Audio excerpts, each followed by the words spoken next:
Hey guys, welcome back to a new video. I'm Stephanie West. I'm a licensed counselor here in the state of Michigan, and I am owner and operator of In Progress Counseling. Today we're going to talk about practical next steps related to goals that aren't yet concrete. We're going to delineate right off the bat here. An emotional goal is a really difficult goal to bring into therapy and say things like, I just want to feel better, or I want to feel more connected, or I just want to have less stress or less anxiety. Those are feelings-based goals. And while that is going to be the byproduct of investing in your emotional health, what it's also the byproduct of is taking behaviors and linking them into your emotional desires. So when someone says, hey, I just want to feel better, it's like, well, tell me about what's going on. How long have you been feeling this way? What are you noticing right now that's not helping or that's working against you? What are you noticing that historically has helped you feel more quality of life, or feel more physically well, or feel more emotionally balanced? And we're going to dive into the behavioral piece because behavior modification is so highly influential in our long-term emotional health.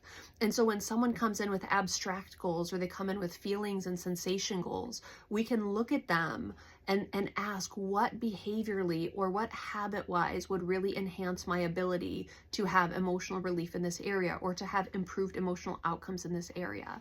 One of my favorite analogies that a mentor had shared with me, and if you're interested more in this on my podcast, Healing Through Pain, this will be developed more over the next couple weeks, but one of the stories he had shared with me is that if we look at my habits today, my thinking today, that is going to influence my emotions down the road. So if I go to July and I look at my emotional health, what I would do is have a very good glimpse of how my thoughts have been developing over the last 6 months, because what I'm doing today influences my emotional outcomes 6 months down the road.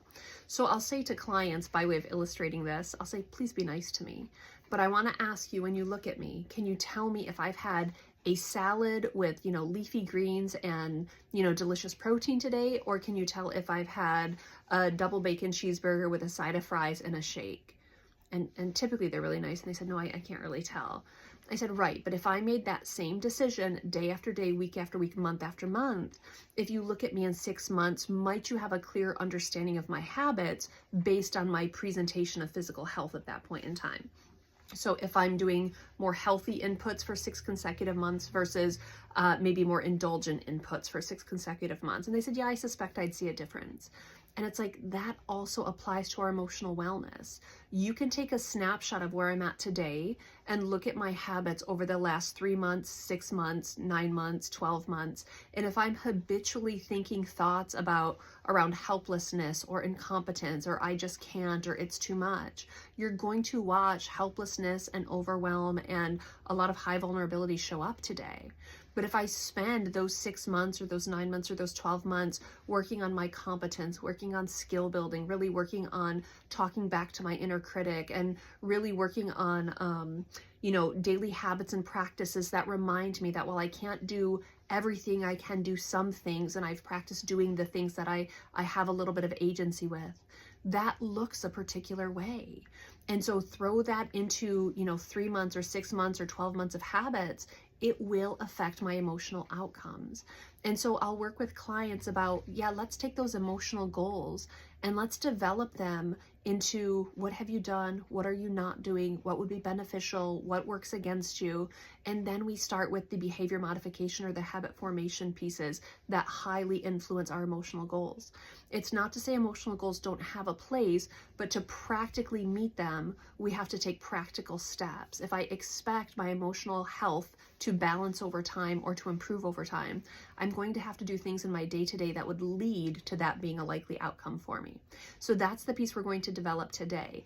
Concrete behavioral habit formation goals highly influence our emotional outcomes. And sometimes we think through the emotional side. I want to feel better. I don't want to have as much stress or anxiety. I don't want to have these sensations. A lot of times it comes down to, what are the habits I need to create today so that in 3 months, 6 months, 12 months, I experience a different emotional outcome. That's what I would work with most clients on. That's what I work in my own story on. Can I take my emotional goals and ponder about my behaviors?